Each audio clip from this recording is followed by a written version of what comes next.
नमस्कार, मी हर्ष दुधाळे आपल्या सर्वांचं आपल्या आवडत्या युट्यूब चॅनलमध्ये स्वागत करतोय. तुम्हाला माहिती आहे, या चॅनलच्या माध्यमातून मी तुम्हाला विविध प्रकारच्या शैक्षणिक घडामोडींची माहिती देण्याचं काम करत असतो आणि माहिती ही बऱ्यापैकी खरी आहे आणि अधिकृतच्या जवळ जाणारी आहे हे पटल्यानंतरच ती मी तुमच्याशी शेअर करत असतो. त्याच्यामुळे तुम्ही जर हा व्हिडिओ पहिल्यांदा पाहत असाल किंवा पहिल्यांदा माझ्या या चॅनलला व्हिजिट करत असाल तर मी आवर्जून तुम्हाला विनंती करेल, चॅनलला सबस्क्राईब जरूर करा. या चॅनलचा एकमात्र उद्देश आहे तो म्हणजे विद्यार्थी आणि पालकांना योग्य आणि खऱ्या शैक्षणिक घडामोडींची माहिती ही मिळाली पाहिजे.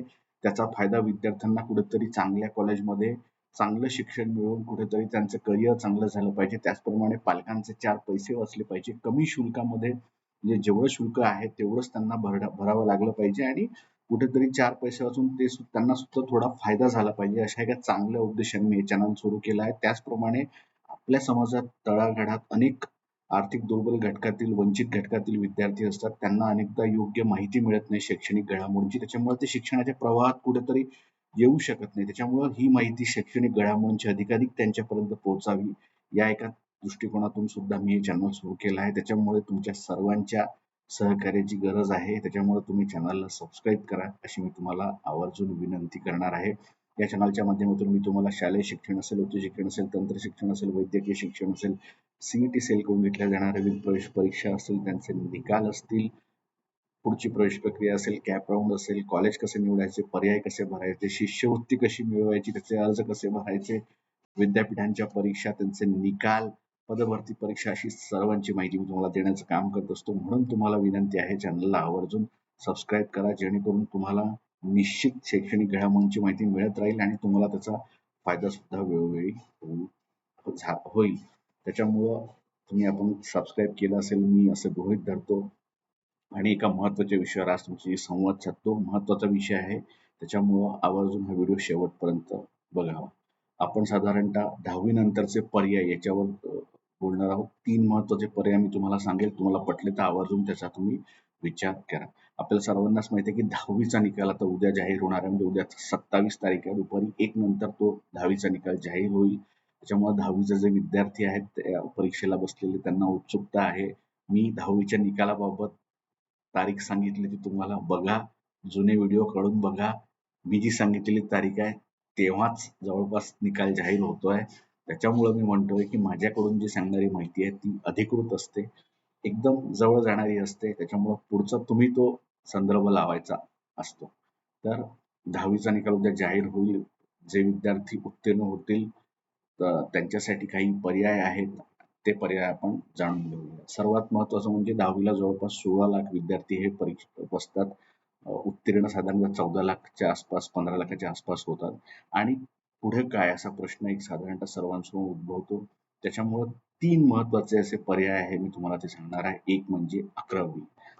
ज्यांना कोणाला पुढे इंजिनिअरिंग आणि मेडिकलला जायचं आहे, वैद्यकीय अभ्यासक्रमांना जायचं आहे किंवा इतर सगळे 12वी नंतरचे पदवी अभ्यासक्रमांचं शिक्षण घ्यायचं आहे, त्यांनी 11वी प्रवेश प्रक्रियेला प्रिफरन्स दिला पाहिजे. म्हणजे जर तुमची आवड असेल की तुम्हाला इंजिनिअरिंगच करायचं असेल किंवा तुम्हाला थोडक्यात 12वी नंतर BSc, BBA, BCom असे काही अभ्यास करायचे असेल किंवा आर्किटेक्चर, फाईन आर्ट्स असे अभ्यास करायचे असले किंवा तुम्हाला वैद्यकीय क्षेत्रात MBBS, BAMS, BHMS असे अभ्यासक्रम, BDS करायचं असेल तर BSc नर्सिंग करायचं असेल, तुम्ही 12वी नंतर तिथेच म्हणजे पुढं तुम्ही 10वी नंतर 11वी 12वीलाच प्रवेश हा घेतला पाहिजे. इंजिनिअरिंग जर करायचं असेल तरी सुद्धा तुम्ही PCM ग्रुप घेऊन ते पुढं केलं पाहिजे. 11वी 12वीची प्रवेश प्रक्रिया महत्त्वाची आहे. जे विद्यार्थी पुणे यासोबतच पुणे, पिंपरी चिंचवड, मुंबई महानगर क्षेत्र, नाशिक, नागपूर, अमरावती या क्षेत्रांमध्ये महापालिकेच्या राहत असतील तर 11वीची प्रवेश प्रक्रिया सुरू झाली आहे. ऑनलाईन पद्धतीने तुम्ही नोंदणी करू शकता. त्याचप्रमाणे जे विद्यार्थी इतर जिल्ह्यांमधले आहेत तिथे सुद्धा ऑफलाईन पद्धतीने 11वीची प्रवेश प्रक्रिया सुरू झाली आहे. त्याच्यामुळे ती सुद्धा तुम्ही निवडू शकता.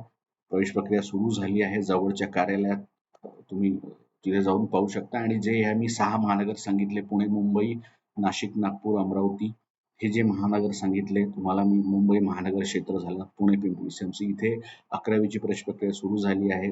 11thadmission.org.in एवढं जर तुम्ही गुगलला टाकलं, एकदा परत रिपीट करतो, 11thadmission.org.in याच्यावर जरी केलं, तुम्हाला रजिस्ट्रेशन करून तुमचा अर्ज भरता येईल. त्याचप्रमाणे तुमच्या सगळ्या गुणांनुसार उद्यापासून तुम्हाला तिथे भाग 2 म्हणजे 2 भाग असतात. भाग 1, भाग 2. तर भाग 1 आत्ताच भरता येईल. जनरल माहिती असते त्याच्यात आणि भाग 2 हा निकाल झाल्यानंतर तुम्हाला भरता येईल. तर अशी ही 11वी प्रवेश प्रक्रिया आहे. तुम्हाला जर स्पेसिफिकली मेडिकललाच करियर करायचं असेल तर त्या पद्धतीने विषय निवडा. म्हणजे तुम्हाला ठरवायचं असेल की वैद्यकीय जायचं तर पी-सी-बी घ्या. पी-सी-बी फिजिक्स, केमिस्ट्री, बायोलॉजी घ्या आणि तुम्हाला इंजिनिअरिंगच करायचं असेल तर फिजिक्स, केमिस्ट्री, मॅथ्सवर भर द्या. तुम्ही जर कळत नसेल तुम्हाला काय नक्की करायचं आहे तर तुम्ही पी-सी-एम-बी सुद्धा घेऊ शकता. म्हणजे 4ही विषय तर अशी सगळी ही 11वीची प्रवेश प्रक्रिया आहे ती तुम्हाला उद्यापासून सुरुवात होईल. याबाबत सुद्धा मी 11वीच्या प्रवेश प्रक्रियेबद्दल वेळोवेळी तुम्हाला माहिती सांगेल. ज्याप्रमाणे पुढे जाईल त्याचप्रमाणे. दुसरा पर्याय असतो डिप्लोमाचा. डिप्लोमा म्हणजे अनेक विद्यार्थी असे असतात की जे थेट 10वी नंतर ज्यांना इंजिनिअरिंगच करायचं असते बाकी काही नाही. थेट इंजिनिअरिंग करणाऱ्यांना एक चांगला पर्याय आहे. कारण 11वी-12वीला काय क्लासेसमध्ये तुमचे भरपूर पैसे जातात. तुम्हाला फिजिक्सचा, केमिस्ट्रीचा, मॅथ्सचा क्लास लावावा लागतो. भरपूर क्लास सिस्टीम आहे तुम्हाला माहिती आहे. जेईचा वेगळा, MHCETचा वेगळा आणि त्याच्यामध्ये भरपूर पैसे तुमचे कुठेतरी हे थोडे जास्त जातात. त्याच्यामुळे अनेक विद्यार्थी जे थोडे आर्थिक दुर्बल घटकातील असतील किंवा ज्यांना थेट कमी वेळेत शिक्षण शिकून जॉब करायचा असतो, असे विद्यार्थी हे डिप्लोमाकडे जातात. 10वी नंतरचा इंजिनिअरिंग डिप्लोमा त्याला आपण पॉलिटेक्निक असं म्हणतो. ते पॉलिटेक्निक करतात. तर त्या पॉलिटेक्निकची प्रवेश प्रक्रिया ही उद्या परवा ही सुरू होणार आहे. तुम्हाला अर्ज भरायचा आहे आणि त्याच्यानुसार तुमच्या 10वीच्या गुणांवर तुम्हाला हे पॉलिटेक्निकचे कॉलेजेस हे अलॉट होणार आहे. पॉलिटेक्निकचा फायदा असा होतो एक की तुम्हाला जास्त क्लास सिस्टीम नाही आहे. तुम्हाला बाहेरचे क्लासेस जास्त लागत नाही. एक फार फार तर मॅथ्सचा असेल किंवा ड्रॉइंगचा असेल, इंजिनिअरिंग ड्रॉइंगचा हे क्लासेस तुम्ही जर लावले तर तुम्हाला चांगला डिप्लोमा हे पास होता तुम्ही आणि डिप्लोमा नंतर तुम्हाला जॉबच्या संधी सुद्धा आहे आणि तुम्हाला जॉब नसेल करायचा तर तुम्हाला डायरेक्ट सेकंड इयर म्हणजे थेट द्वितीय वर्ष इंजिनिअरिंग पदवी डिग्री अभ्यासक्रम त्याला आपण बी किंवा बीटेक म्हणतो त्याला तुम्हाला थेट प्रवेश मिळतो. तुम्ही डिप्लोमा करून सुद्धा 3 वर्षाचा जाऊ शकतो. तसंच जर 11वी-12वीला एखादा विद्यार्थी गेला तर तो 12वी नंतर फर्स्ट इयरला जाईल आणि नंतर सेकंड इयरला म्हणजे 11वी-12वी 2 वर्ष, इंजिनिअरिंगचं फर्स्ट वर्ष असे 3 वर्ष आणि नंतर तो सेकंड इयरला जाईल. तुम्ही इथे थेट 3 वर्ष डिप्लोमा शिकता. First year, second year, third year आणि म्हणून तुम्हाला डायरेक्ट सेकंड इयरला ऍडमिशन मिळते. तर पैसे वाचवायचे असतील आणि थेट असं जायचं असेल तर ते सुद्धा तुम्ही करू शकता. याच्यात एक आहे की जे डिप्लोमा कॅटेगरी म्हणजे डिप्लोमा शिकून जे विद्यार्थी येतात त्यांचं जर प्रॅक्टिकल नॉलेज हे चांगलं असतं इतरांच्या तुलनेत त्यांना ज्या काही प्रयोगशाळेचं ज्ञान म्हणून प्रात्यक्षिकांचं नाव होतं जे इंडस्ट्री नॉलेज असतं ते त्यांना मिळतं. त्याच्यामुळं ज्यांना कोर इंजिनिअरिंगला जायचं आहे त्यांनी थेट डिप्लोमाला प्रवेश घेतला तरी चालेल आणि डिप्लोमा करून सुद्धा ते जाऊ शकतात. याच्यात एकच आहे की आपले पैसे भरपूर वाचतात. नाहीतर इकडे क्लासेस भरणार, जेई द्या, तुमची MSCET द्या आणि मग पुढे जा हे सुद्धा आहे. तर असा हा दुसरा पर्याय आहे डिप्लोमाचा आणि तिसरा म्हणजे ITI. बघा ITI हे असं क्षेत्र आहे की ITI केलेला मुलगा हा कुठेच असं होत नाही की त्याला जॉब नाही आहे, रोजगार नाही आहे. ITI केल्या तुम्हाला जॉब लागतो आणि तुम्ही पुढचं शिक्षण सुद्धा घेऊ शकता. त्याच्यामुळे जे अनेक आर्थिक दुर्बल वंचित घटकातील विद्यार्थी असतात ते ITI करण्यावर भर देतात 10वी नंतर आणि आता ITI मध्ये तर एवढ्या चांगल्या स्ट्रीम्स आल्या आहेत म्हणजे जे पारंपरिक स्ट्रीम आहे तिथं आहे एरोनॉटिकल सारखे तिथे आता ट्रेड आले आहेत. त्याच्यामुळे तुम्ही जर तुम्हाला 10वी नंतर तुमची जर घरची परिस्थिती थोडी नाजूक असेल की तुम्हाला असं वाटतं की आता आपल्याला थोडा काम करून, जॉब करून, कष्ट करून थोडं शिक्षण घ्यायचं आहे ITIचं म्हणजे आणि शिक्षण सुद्धा घ्यायचं आहे आणि थोडा जॉब सुद्धा करायचा आहे आणि कमाई करून आपल्या घरच्याला द्यायचं आहे. तुम्ही ITIचा पर्याय हा निवडला तर काही वावगं ठरणार नाही. ITIचं शिक्षण हे उत्तम आहे. कौशल्यांवर आधारित आहे आणि रोजगाराची हमी आहे. एवढं नक्की आहे. आणि काही त्याच्यात अनेकांना वाटतं की ITI म्हणजे काय? ITI करतो म्हणजे हे फारच कमी शिक्षण आहे. असं अजिबात नाही. तुम्ही जर न्यू एज्युकेशन पॉलिसी ज्याला आपण NEP म्हणतो, जी लागू झाली आहे त्याच्यामध्ये कौशल्यांवर आधारित व्यावसायिक शिक्षण यालाच महत्त्व देण्यात आलं आहे आणि ITI म्हणजे तेच आहे जे काही वर्षानुवर्ष सुरू आहे. म्हणजे शेवटी घुमून फिरून व्यक्ती त्या ITI वरच आला. आज अशी परिस्थिती आहे की ज्या ITIला लोकं नावं ठेवत होती की जिथे विद्यार्थी प्रवेश घेत नव्हते तिथे 95% वाले विद्यार्थी हे तिथे त्या प्रवेश प्रक्रियेमध्ये असतात आणि एरोनॉटिकल सारखे काही ट्रेड आहे त्याला ते प्रवेश हे घेतात. आज तुम्ही ITI करू शकता 2 वर्षाचा. ITIचा 2 वर्षाचा डिप्लोमा केल्यानंतर तुम्हाला जर तातडीने जॉबची गरज असली तुम्ही जॉब सुद्धा करू शकता. तुम्हाला जॉबची हमी मिळते आणि जॉब करता तुम्ही डिप्लोमा सुद्धा पुढे जाऊन शिक्षण कंटिन्यू ठेवू शकता तुम्ही. म्हणजे तुम्हाला ITI केल्यानंतर तुम्हाला असं वाटलं की मला आता इंजिनिअरिंग करायचं आहे, तुम्हाला थेट डिप्लोमाला प्रवेश मिळतो डायरेक्ट सेकंड इयरला. त्याच्यामुळे काही त्याच्यात अडचण नाही. तुम्ही ITI करून सुद्धा डिप्लोमा करू शकता आणि डिप्लोमा केल्यानंतर सुद्धा तुम्हाला कुठेतरी इंजिनिअरिंग हे करता येतं. त्याच्यामुळं काही त्याच्यात हे नाही आहे.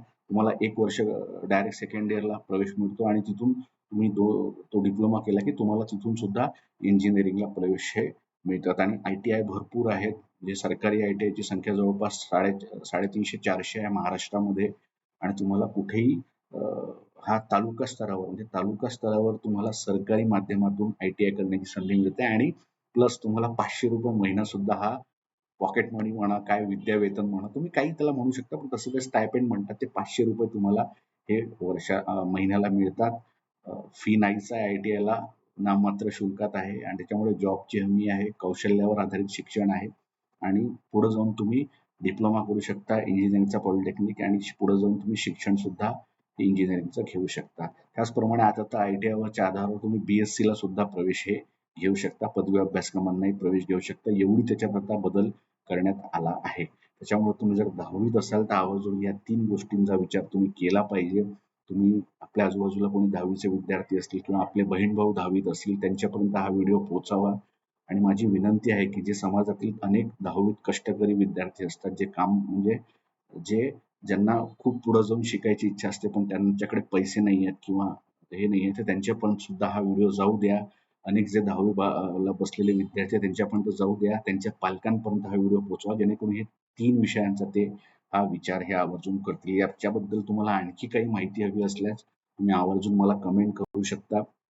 कमेंट बॉक्समध्ये मी आवर्जून तुमच्या प्रश्नांची, समस्यांची उत्तर, शंकांची निरसन करण्याचा, सोडवण्याचा प्रयत्न करेल आणि तुम्हाला अधिक काही माहिती असल्यास तुम्ही माझं टेलिग्राम चॅनल जॉईन करा. जर्नलिस्ट हर्ष दुधे म्हणून माझं टेलिग्राम चॅनल आहे. ते तुम्ही जॉईन केल्यावर तुम्हाला तिथे सुद्धा मी माहिती देईल. जस्ट जर्नलिस्ट हर्ष दुधे असं टेलिग्रामवर सर्च करा आणि तुम्ही ते जॉईन होऊ शकता. जिथे मी तुम्हाला विविध प्रवेश प्रक्रियांची माहितीही देण्याचा प्रयत्न करत असतो. तर अशा प्रकारे 10वीचा निकाल उद्या जाहीर होणार आहे. शुभेच्छा सर्वांना जे विद्यार्थी परीक्षेला बसले आहेत. जे काही अनुत्तीर्ण होतील, नापास होतील त्यांनी काहीही घाबरून जायचं कारण नाही. मी यापूर्वी सांगितलं किंवा काही नैराश्यात जायचं कारण नाहीये. लगेच परीक्षा आहे जुलै महिन्यामध्ये अर्ज भरायचा, पास व्हायचा आणि परत प्रवेश घ्यायचा. अजिबात नाही. अपयश ही यशाची पहिली पायरी आहे हे समजून या सर्व विद्यार्थ्यांनी परत परीक्षा द्यायची आणि परत पास व्हायचं. तुम्ही पास होणारच आहात हे तर मला माहितीच आहे. पण काही कारणास्तव कोणी झालं पास तर नाराज व्हायची गरज नाही. नैराश्य घेऊ नका. जुलै महिन्यात परत परीक्षा आहे. छान परीक्षा द्या. प्रवेश प्रक्रिया सगळ्या सुरू राहतात. निकाल सुद्धा त्यांचा लवकर लागतो ह्या परीक्षेचा जुलै ऑगस्टच्या आणि 11वीला प्रवेश मिळतो, ITIला मिळतो, डिप्लोमाला मिळतो. So don't worry, be happy. काही आयुष्य संपत नसतं, जग संपत नसतं आणि अपयशातूनच लोक पुढे जात असतात. ही हिस्ट्री आहे. काढून बघा, तुम्हाला माहित पडेल. तर अशाच नाविन्यपूर्ण शैक्षणिक घडामोडींच्या माहितीसाठी आपण भेटत राहूया. तुम्हाला काही शंका, प्रश्न असतील तर विचारत चला. प्रश्न विचारा, उत्तर त्याची जाणून घ्या आणि पुढे करा, चांगलं करिअर करा. एवढीच माझी इच्छा आहे. त्याच्यामुळेच हे चॅनल सुरू केलं आहे. नसेल सबस्क्राईब केलं तर आवर्जून सबस्क्राईब करा अशी मी विनंती करतो. भेटत राहूया तोपर्यंत. धन्यवाद.